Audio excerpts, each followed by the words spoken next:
Everyone, Lakshmi नारायणाय नमो नमः। जय हो विठ्ठल रुक्मिणी रमो नमः। विठ्ठल भगवान की अवतार की कहानी। भगवान विठ्ठल को आम तौर से भगवान विष्णु या उनके अवतार कृष्ण की एक मिसाल कहा गया है। पांडुरंग की प्रसिद्धि का यह श्रेय उनके एक भक्त पुंडलिक को जाता है, जो उन्हें पंढरपुर लाया था। 5वीं या 6ठी शताब्दी में पुंडलिक नाम का एक व्यक्ति हुआ जो विष्णु भगवान जी की पूजा करता था और दांडी वन नामक एक जंगल में अपने माता पिता के साथ रहता था। वह विष्णु भगवान का भक्त होने के साथ साथ बहुत अच्छा पुत्र भी था, जो अपने माता पिता का बहुत ख्याल रखता था। पर जब उनका विवाह हो गया तब उसने अपने माता पिता को अनदेखा करना शुरू कर दिया और पत्नी पर उसका ध्यान ज़्यादा केंद्रित रहने लगा। पुत्र के दुर्व्यवहार के शिथिल होकर माता पिता तीर्थ यात्रा पर काशी पैदल निकल पड़े। जब पुंडलिक और उसकी पत्नी को यह पता चला तो उन दोनों ने भी तीर्थ स्थान पर जाने का फैसला किया। तीर्थ स्थान पर पहुंचने के बाद उसकी भेंट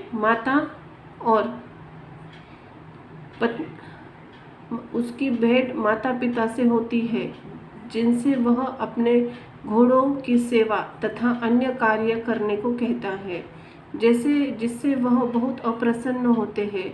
जब भी रात को काफिला रुकता तो पुंडलिक ने उनसे कठिन कार्य करवाता था। एक दिन काफिला भारत के कुकुट स्वामी के आश्रम पहुंचा, जो एक समय अपनी विचारशीलता के उत्कृष्ट था। लंबी यात्रा चलते यात्री काफी थक गए थे, तो उसने सोचा कि क्यों न दो रातें कुटुक स्वामी के आश्रम में ही बिता ली जाए। सब लोग रात में वहीं ठहर गए और सारे लोग सो गए, पर पुंडलिक को नींद नहीं आ रही थी। कुछ ही समय में वह देखता है कि मिट्टी से मैले कपड़े एक बहुत ही सुंदर कन्याओं की टोली आ रही है।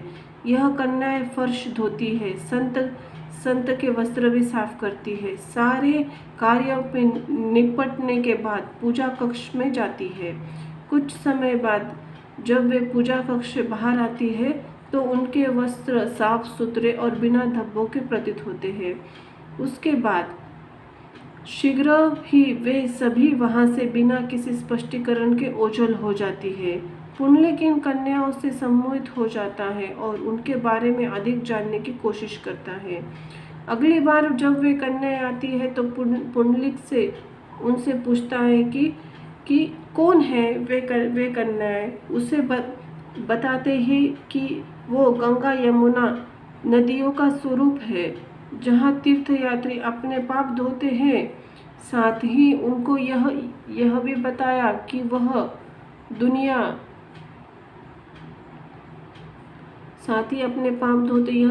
दुनिया का सबसे बड़ा पापी है, क्योंकि वह अपने माता पिता के साथ खराब बर्ताव करता है। उसकी टिप्पणी से पुंडलिक दंग रह गया।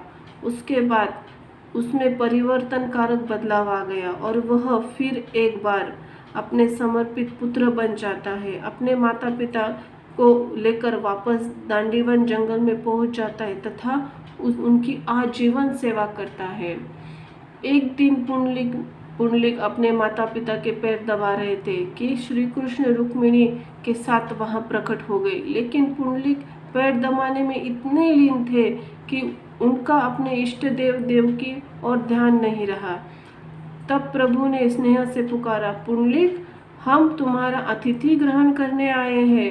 पुंडलिक ने जब यह दृष्टि फेरी तो रुक्मिणी सहित सुदर्शन चक्रधारी मुस्कुराता पाया।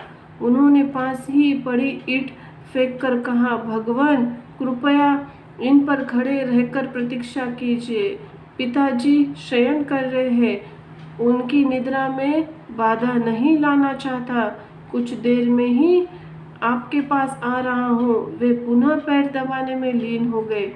पुंडलिक का यह सेवा और शुद्ध भाव देख भगवान इतने प्रसन्न हो गए गए कि कमर पर दोनों हाथ धरे तथा पाँवों को जोड़कर ईंटों पर खड़े हो गए, किंतु उनके माता पिता को निद्रा नहीं आ रही थी। उन्होंने तुरंत आँख खोल दी। पुंडलिक ने जब यह देखा तो भगवान से कह दिया, आप दोनों ऐसे ही खड़े रहे, और वे पुनः पैर दबाने में मग्न हो गए। भगवान ने सोचा, जब पुंडलिक ने बड़े प्रेम से उनकी इस प्रकार व्यवस्था की है तो इस स्थान को क्यों त्याग कर जाए। और उन्होंने सोचा, वहां से न हटने का निश्चय किया। पुंडलिक के माता पिता के साथ उसी दिन भगवत धाम चले गए, किंतु श्री विग्रह के रूप में ईंट पर खड़े होने के कारण वो विट्ठल भगवान कहलाए। और इस स्थान पर उन्होंने अपने भक्त को दर्शन दिए थे। विठोबा एक शंकु के आकार का मुकुट पहनते हैं जो शिवलिंग का प्रतीक है। उनको एक सुंदर मुद्रा में दर्शाया गया है, जहां एक श्यामल व्यक्ति ईंट पर अपनी कमर पर हाथ रखकर खड़ा है, जिसके गले में तुलसी मोती माला की हार बनी है। मछली के आकार के कानों में बालियां है। बाएं हाथ में शंख तथा दाहिने हाथ में कमल का फूल है।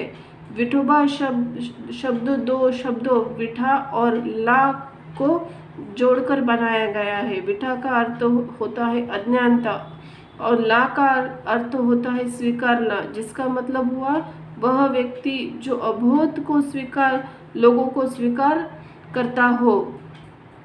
कब जाए पंढरपुर?